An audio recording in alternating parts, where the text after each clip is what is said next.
El 20 de febrero de 2018, en la comunidad Los Llanos número 1, en el departamento de Estelí, Nicaragua, Alberto Arauz y su hermano, ambos obreros de construcción de pozos, se dirigieron a un potrero cercano para terminar un pozo que habían dejado de construir durante el verano.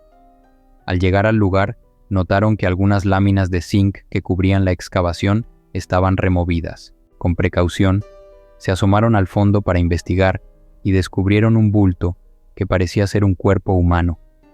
Inmediatamente, alertaron a los vecinos, quienes a su vez informaron a la Policía Nacional. Al llegar la policía y lograr extraer el cuerpo del pozo, determinaron que se trataba del cadáver de una menor, identificada por la vestimenta que llevaba puesta, una blusa de color morado, sostén y otras prendas. El cuerpo pertenecía a Yesbelin Espinosa Calero, una niña de 11 años que había desaparecido 3 meses antes, el 24 de noviembre de 2017.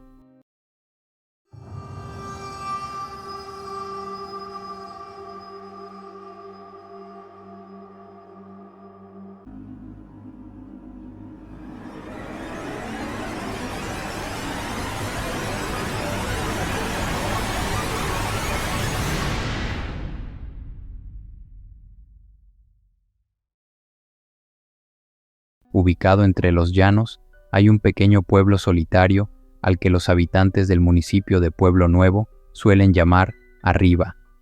En este lugar, casi al final de un camino polvoriento y lleno de piedras sueltas, se encuentra una casa de adobe que ahora está abandonada. En esta casa solía vivir una niña pequeña y vivaracha de 11 años a la que le encantaba hacer dibujos y luego pegarlos en las paredes desmoronadas de su hogar. Su nombre era Yesbelin Espinosa Calero, nacida el 22 de diciembre de 2005.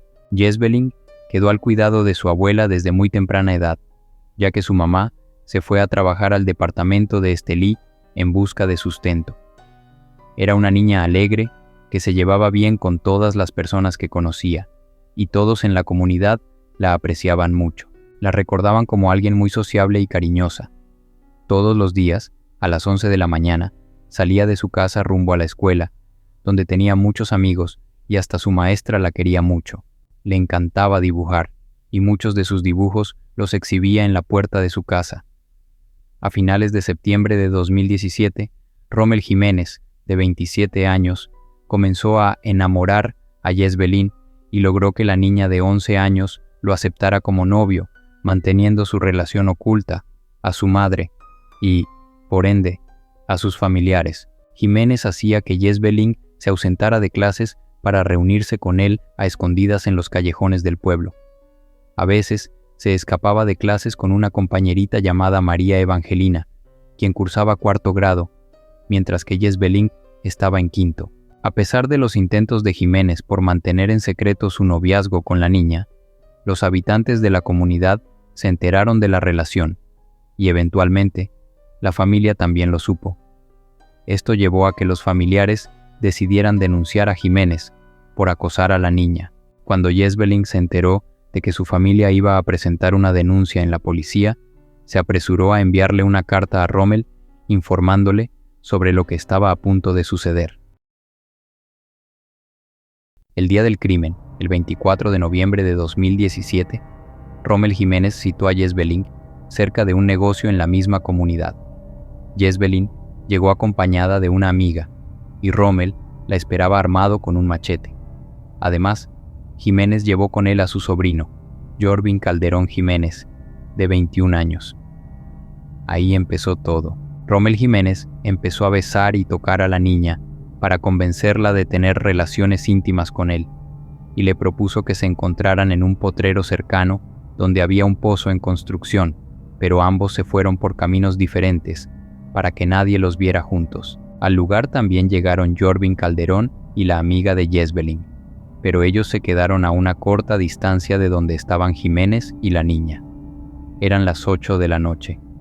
Las insistencias de mantener relaciones íntimas de Rommel sobre Yesbelin continuaron, hasta que ella empezó a resistirse. De pronto, la amiga de Yesbelin decidió irse a su casa porque era tarde, y Yesbelin se quedó sola con los dos sujetos, Ya eran las 9 de la noche, cuando Jiménez siguió insistiéndole a Jezbelin que tuvieran relaciones íntimas, mientras la manoseaba y la besaba. La niña se resistió. En el momento en que intentó escapar, fue sometida por ambos sujetos, Jorvin y Rommel. Ambos utilizaron el machete para fracturar y herir a Jezbelin en la cabeza. Eso fue lo que le quitó la vida. Después se deshicieron del cuerpo de la niña. Le colocaron una piedra de más de 60 libras en el estómago. La amarraron con una sondaleza negra y con alambres de púas que cortaron del cerco que rodeaba el pozo. Rommel Jiménez conocía muy bien el lugar porque él alquilaba una parcela de tierra para sembrar granos cerca de donde estaba el pozo. Lanzaron a la niña al pozo y el cuerpo se hundió gracias al peso de la roca. Sin embargo, antes de dejarla en el pozo, Rommel aprovechó para forzar íntimamente el cuerpo de la niña. La desesperación de la familia continuaba aumentando a medida que el tiempo pasaba y no tenían noticias de la niña. Se publicaron avisos en redes sociales con su foto, pero tampoco dieron resultado. Ese año, la Navidad fue la más triste para la familia, ya que la pequeña estaba desaparecida desde hacía un mes. Nadie volvió a saber de ella hasta 3 meses después, en febrero de 2018. Alberto Arauz y su hermano descubrieron el cadáver de la niña en el pozo ubicado a unas cuadras de su casa, cuando se disponían a seguir trabajando en la construcción de este. Ambos llamaron a la policía. Después de extraer toda el agua de lluvia que se encontraba en el pozo, los oficiales descubrieron el cadáver descompuesto de Jezbelin, con la ropa que la niña tenía puesta el día que desapareció. Inmediatamente después de encontrar el cuerpo en el fondo del pozo, Jiménez huyó de su casa. El sábado 10 de marzo, Jiménez envió un video a Radio ABC Estéreo para pedir garantías de sus derechos, ya que se iba a entregar. Afirmó que no cometió el crimen y que esperaba un juicio justo para demostrar su inocencia. No fue sino hasta el domingo 11 de marzo de 2018 que Rommel se entregó a la policía. Días antes, Jorvin Calderón habría confesado su participación en el crimen junto con Rommel. Ambos sujetos fueron llevados a juicio y el 13 de agosto de 2018 fueron condenados. Rommel Jiménez recibió una condena de 30 años por el delito de femicidio agravado, mientras que Jorvin Calderón fue condenado a 20 años por asesinato agravado. Después de aquel trágico hecho, la abuelita y el hermano de la niña, con quienes ella vivía, abandonaron el pueblo y dejaron el lugar deshabitado. Ahora, en la entrada de la propiedad, hay un cerco hecho con palos y alambres de púas, y un montón de piedras que impide la entrada a cualquiera. Sin embargo, una hoja sigue pegada en una de las esquinas de la desvencijada puerta de madera de la entrada. Es un dibujo de ella. Un corazón ocupa la mayor parte de la hoja, pero también hay un río, un árbol, un animal que parece un perro, y en una de las esquinas superiores, su nombre, Jezbelin.